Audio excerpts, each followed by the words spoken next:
sa Diyos. Tinatawag niya at pinapatuloy. Kailanman ay lagi niyang ipinagkakaloob lahat sa inyo.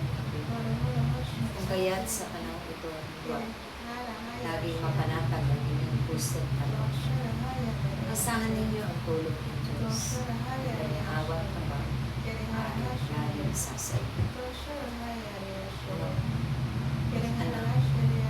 At tagapaglingkod ng Diyos.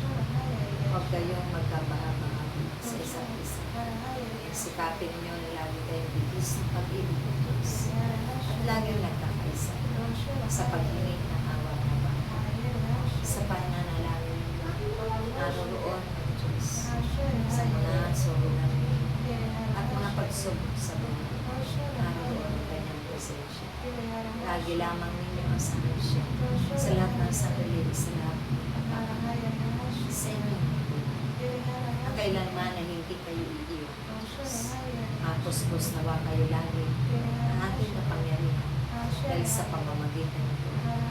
Kayo ay maglilingkod ng tapat, buong pag-ibig, buong kababaan ng kaloob. Amen.